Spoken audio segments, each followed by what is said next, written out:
Diuretics are substances that promote water loss through urination. So you might have heard of diuretic pills or water pills as they're sometimes known. And what these things do in particular is that they actually promote sodium loss. And the more sodium that's lost at the kidneys, the more water we need to excrete to facilitate the excretion of that sodium. So water pills are diuretics that cause water loss by promoting sodium excretion. Another two diuretics that I wanted to focus on, and I'll talk about their functions beyond being diuretics as well, are alcohol and caffeine. Okay, these are not nutrients. Although we can take in alcohol and caffeine from both foods and beverages, they are not nutrients because they don't contribute to the growth and maintenance and survival of the body. They are actually something called psychoactive drugs. The term psychoactive means that something exerts its effects on the brain and the nervous system primarily. So in the case of caffeine, this is not necessarily a bad thing. Caffeine is what we call a mild stimulant, as you're probably aware.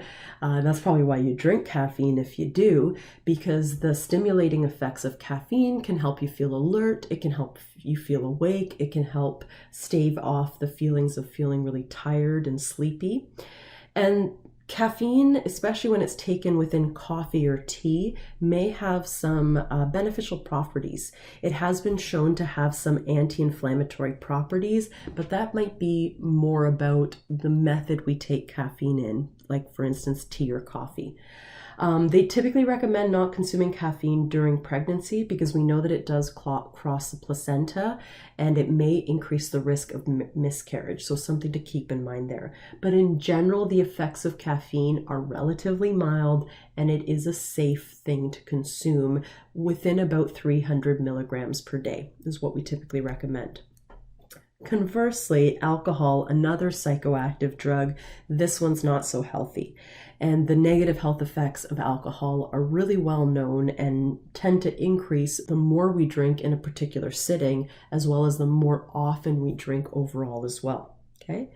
As we learned earlier, alcohol does provide energy to the body. It provides about 7 kilocalories per gram. And because of that, it contributes to our total caloric intake, which means that if we are drinking a lot of alcohol, that can increase our risk of obesity too. That's actually how the term beer belly came to be.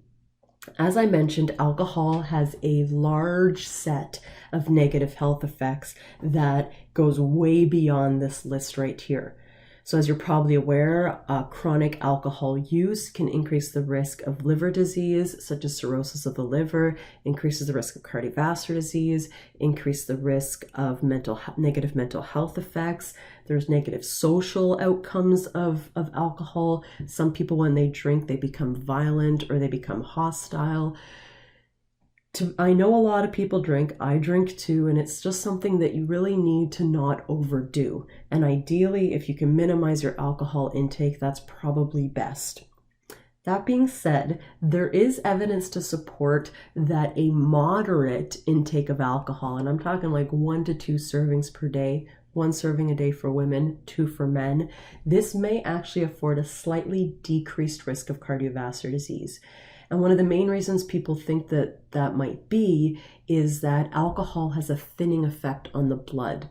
And if someone is at high risk for blood clots, which is something that can cause cardiovascular disease or make it even worse or lead to a heart attack or stroke, thinning out these blood clots might actually reduce the risk of heart disease. Okay, so if you don't drink, I'm not saying you should start drinking for these health effects. What I'm really saying is if you do drink, it's best to just minimize it overall. How alcohol affects us depends on a number of different factors. For instance, how much is consumed, how much blood we have in our body. The lower volume of blood, the more alcohol can concentrate and cause its effects. Also, gender, women tend to absorb alcohol better than men do.